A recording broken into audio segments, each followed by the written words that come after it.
Hey everyone, how's it going? Welcome to the NoDQ.com live recap of AEW Dynamite for Wednesday, October 15th, 2025. This was the go-home edition of Dynamite, heading into the 2025 WrestleDream pay-per-view event. AEW was in Independence, Missouri this week. They will be in St. Louis, a classic wrestling town, this coming Saturday for WrestleDream. We opened up the show with footage from AEW Collision with Kota Ibushi suffering a broken femur. Unfortunately, things happen in wrestling. People get hurt, freak accident. He's out of action now for a very long time. We then had footage backstage, a sit-down interview, Renee Paquette talking to the women's champion, Chris Statlander, and Timeless Toni Storm. Kind of an odd way to start the show with a sit-down interview. And they started stripping. Renee even stripped as well, since the other two were. Toni basically questioned who is Chris Statlander, and Stat said that Toni hasn't been able to figure her out because she's always evolving. But Toni vowed to find out the truth about her at WrestleDream, and then they both stormed off. They went into the ring and started fighting. Toni did get the upper hand, and she had the women's championship. She was going to use it as a weapon, but then she decided not to. She handed the title back to Statlander, kissed her on the forehead.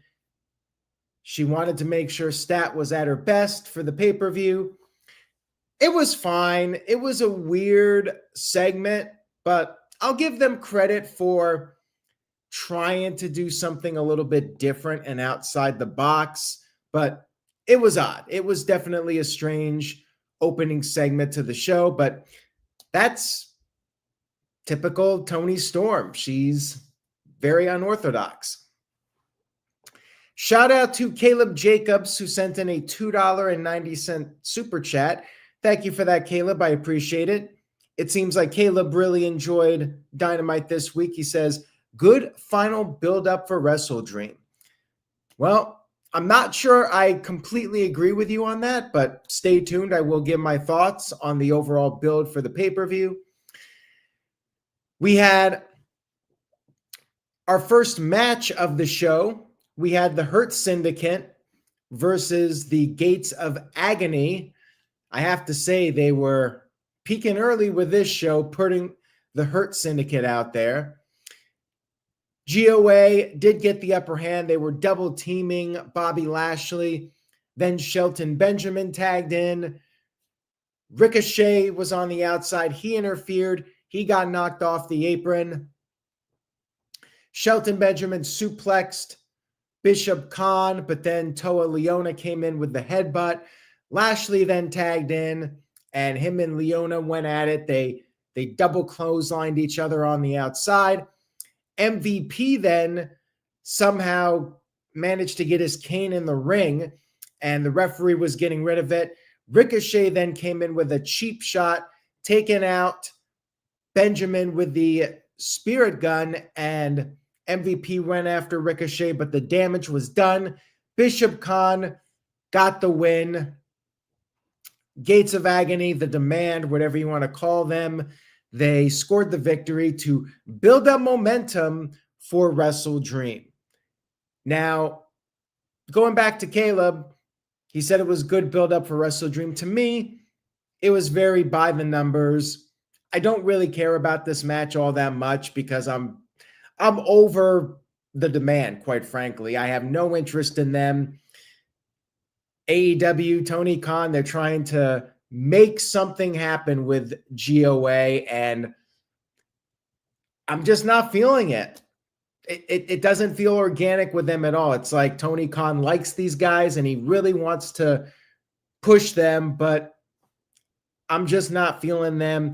I feel Ricochet has fallen off a little bit. Earlier this year, it seemed like he was maybe on the cusp of reaching the next level, but now he's just back doing the mid-card stuff. Hurt Syndicate, they're just there. AEW wants to push these guys, but not too much. So they're kind of just there in the middle. And really, I feel like Hurt Syndicate has cooled off a little bit since the MJF storyline was basically dropped out of nowhere. Like I was invested in that storyline, and then they just ended it. And now I hate to say it, I don't care all that much about the Hurt Syndicate right now. And to me, they were one of the highlights of Dynamite during the year. We had footage shown of Jon Moxley and Darby Allin at the New York Comic-Con, and they had some kind of a confrontation, and for whatever reason, it was in a prison conference room. Those rooms where they have the glass separating the prisoner and the family member. Like, I guess because these guys are so out of control that they have to be kept separate. It was weird. It was another strange segment. You had the background ambience noise, like they were trying to make it cinematic. It felt like some kind of a low budget horror movie, and not in a good way. You have the usual Jon Moxley rambling, and apparently Darby Allin has been considering the Death Riders, but he didn't like what they did to Bryan Danielson. And he talked about the flag on Mount Everest and how he's going to use it to wrap it around Moxley's throat. Both of them vowed to not quit. And then all of a sudden, Pac, not sure how Pac got credentials to enter Darby's room, if this is at a prison or whatever. I don't know. The whole thing makes no sense. Pac attacks Darby and they smear blood on the glass. I saw on social media some people liked it. To me, it was really low rent. It did nothing for me as far as hyping up this match. And by the way, Collision is on right now, which I refuse to recap because I feel like they don't put much effort in Collision. But they actually do have Jon Moxley out there right now interfering in the Orange Cassidy, Kyle O'Reilly tag match against the Death Riders. Daniel Garcia was tapping out, but Marina Shafir is on the apron distracting the referee. So I'm actually live recapping a Collision match right now. What the hell? I might as well, since it's going on. Well, there's Claudio. Claudio just uppercutted Kyle O'Reilly. Referee didn't see it because of all the Death Riders. And there we go. Daniel Garcia gets the win over Kyle O'Reilly. I had no interest in Collision, so when Dynamite was over, I clicked it off, but there you go. Jon Moxley's out there. Why he's on Collision, I don't know, but they're trying, I guess, to maybe get people to watch Collision. But what's the main event? I don't even know what the main event is for Collision at this point. Now we got the post-match beatdown, which is something they do constantly. We always get the post-match beatdown every time. But let's get back to Dynamite with the recap. Oh, here comes the other guys from the conglomeration. I'll get back to that in a minute. Dynamite. We had Claudio going one-on-one with Roderick Strong. Match was fine, but didn't really serve much of a storyline purpose. It was just these guys going out there, having a wrestling match, so on and so forth. And Strong did get in some offense, but then Claudio hit him with the uppercut and got the 1-2-3 victory. Not much else to say about it. Back on Collision right now, we have Jon Moxley about to cut a promo, but the lights went out. Well, there's like a blue hue in the arena. Looks like we got, Wheeler Yuta has been attacked, apparently, by Darby Allin, I think. Oh, there's Darby right there. All right, so we got something with Moxley and Darby. Maybe I should have stuck it out a little bit, but they should have. Here's what they should have done. at the beginning of Dynamite, they should have said later on in the broadcast during the third hour, Jon Moxley and Darby, they're going to butt heads. And maybe they did say something, but I don't recall. So they didn't do a good enough job. It should be hammered home repeatedly so people know, oh, Darby just got jumped by Claudio. Well, this will influence my opinion for the match, because I've kind of been back and forth with this I Quit match. Who's going to win, Darby Allin or Jon Moxley? So based on what happens, I'll have to give my prediction, which will be Thursday night at 8 p.m. Eastern, 5 p.m. Pacific. Now Pac is beating up Darby Allin. Let's get back to Dynamite. I got this on, so I'll continue to give my thoughts on the live Collision. Maybe I'll keep doing this. Maybe I'll recap Dynamite and then discuss Collision as it's happening. But yeah, Darby's getting his ass kicked right now. We had another odd segment. We had the Don Callis birthday celebration. They were in some room. They had a dining table, kind of looked like the Last Supper or something. I'm not sure what the hell it was. Don Callis explained that the family is growing because of power. More people, more power. And Takeshita was not there because he was in Japan challenging for the IWGP title, which he did win, and they showed the footage of that. But Takeshita wished Don Callis a happy birthday, and then the video cut off, and Okada said he pressed the button by accident. He was so sorry for that. So yeah, they're continuing that storyline at least. No Andrade again. I'm not sure what's going on with him, why he hasn't been featured or not even in a promo. We had, well, wait a minute. Before we get to that, Dave Scheffler sent in a $5 super chat. Thank you for that, Dave. I appreciate it very much. Dave says Bobby Lashley needs to move away from GOA and Shelton needs Cedric Alexander with him as a tag team again. I'm tired of them versus Ricochet and his GOA. Well, I presume that this will be the final match of the feud. And could we see Cedric Alexander? I know there's been rumors about him leaving TNA. Well, maybe we'll find out at WrestleDream. Perhaps there'll be something there. All right, back to Collision real quick. Darby, despite getting his ass kicked, has the AEW flag that he planted on Mount Everest. I don't know if it's the same one, but he's got an AEW flag, and now he's begging Moxley to finish him off, and Moxley just dropped him with the paradigm shift on the flag. This, with the sound off, looks better than that segment they did earlier. Like, this should have been on Dynamite when you have the most amount of people watching and not that weird ass. I don't even know why they did that. Like, this to me was far more effective than that prison cinematic promo that they did. But yeah, Moxley here getting the last laugh on Darby. Now, if you follow my channel and my streams, you know how I feel about that when it comes to predictions. But again, Thursday night, 8 p.m. Eastern, we'll be doing our WrestleDream predictions. All right, back to Dynamite. We had a 6-man match. Don Callis family, which was Josh Alexander and Hechicero and Mark Davis against Jurassic Express and Kenny Omega. One of those matches where you know damn well who's winning this one. You got Alexander out there, so that should really give it away. They did the usual deal where Alexander tagged out right away, wanted no part of Kenny Omega. Bad guys got the upper hand for a while. Then Omega tagged in. So the question is, could Omega and Perry coexist?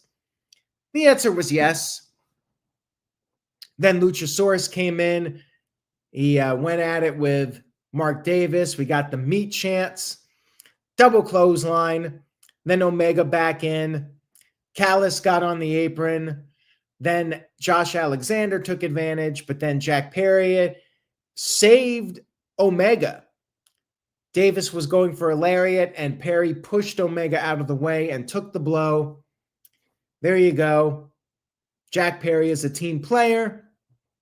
Things broke down, and then the Jurassic Express did the Doomsday Device to Hechicero and got the 1-2-3 victory. Josh Alexander did not take the pin in this one. It was Hechicero. Match was solid. You know, they do have the storyline with Omega and Perry, but I'm still wondering, where the hell is Andrade at this point? I'm not even sure if they mentioned him on commentary. Somebody let me know in the chat if there was even a mention of Andrade. Like, why would Andrade not even be acknowledged or, you know, mentioned by Callis or somebody? I don't think they said anything about him. Very odd to me. We had post-match with the Young Bucks attacking Jurassic Express, but then Kenny Omega got in their faces and got them to back off. Then Jurassic Express fought back against the Don Callis family, and Jack Perry ended up coming over the top, wiping out pretty much all the bad guys that were on the outside. Next up, right at 9:30-ish, we had the women's match of the evening, Sky Blue versus Jamie Hayter. It was pretty good, competitive match between these two.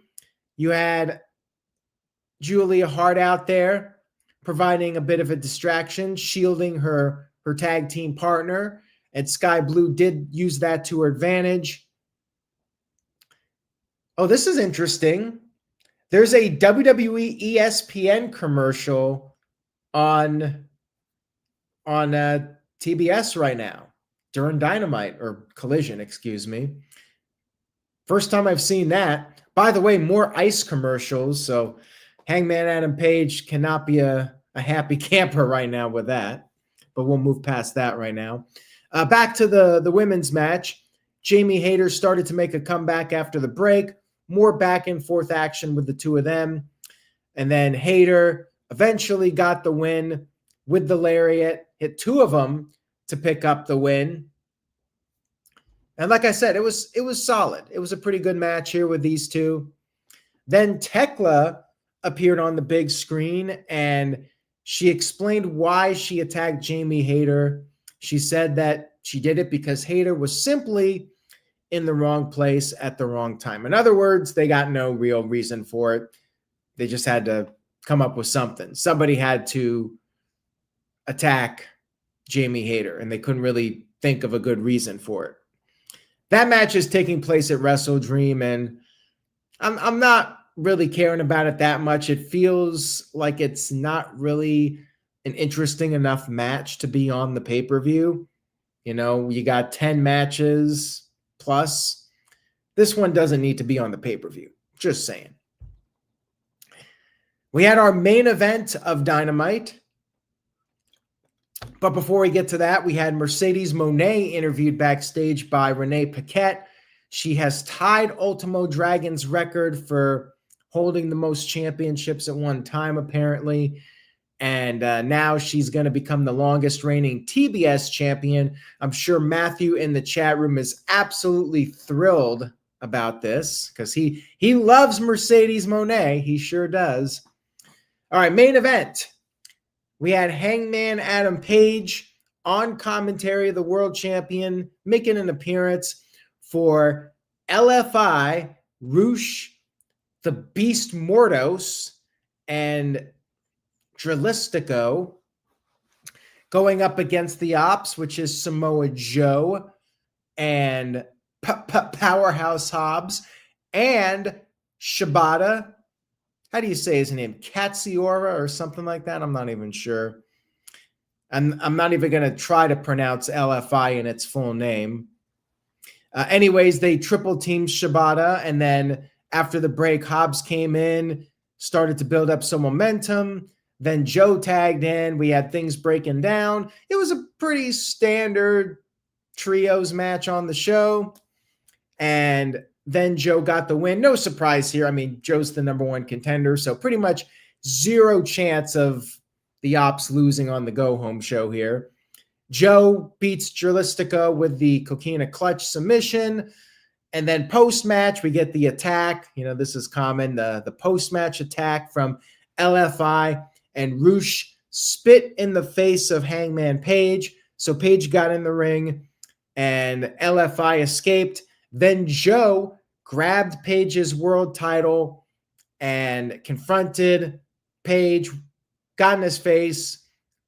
Joe did give the title back and then took his leave. And that was the end of the 2-hour Dynamite block. I have to say it was a little disappointing. I know it will be a really good match, probably a great match between Joe and Page, but again, feels very much thrown together like Joe was just a filler opponent for Page. No real heat between them. Just, Joe wants the title, wants to win back the title that he unfairly lost, blah, blah, blah. But I don't know. I don't care too much about it. Right now, we got Megan Bayne cutting a promo with FTR, so I'm not sure what that's about. Overall, I hate to say it because I want to try and be positive about AEW and Dynamite, but I think this was a fairly weak go-home show. It was average, but because it was a go-home show, I was expecting a heavier angle. Really, I think the strongest thing on the show was the collision angle with John Moxley and Darby with the flag. That was better build-up than anything I saw on Dynamite. So Dynamite, I'm judging this on the 2 hours, not the whole 3-hour block. The 2-hour block, I think, was a little below par. I'm going 4 out of 10. As Bret Hart would say, not impressed. I don't have that much excitement for WrestleDream, even though AEW knocks it out of the park every time. They always have a great pay-per-view. If it wasn't my job to buy the pay-per-view and watch it, I'd skip this one because I don't want to be spending $40, $50 a month. And if the pay-per-view isn't giving me the most interesting, compelling storylines, I'm not dropping those dollars on that show. So 4 out of 10. Not that solid, kind of mediocre. And I'm sure WrestleDream will be great, but I'm going to say one more thing here. MJF is missed, man.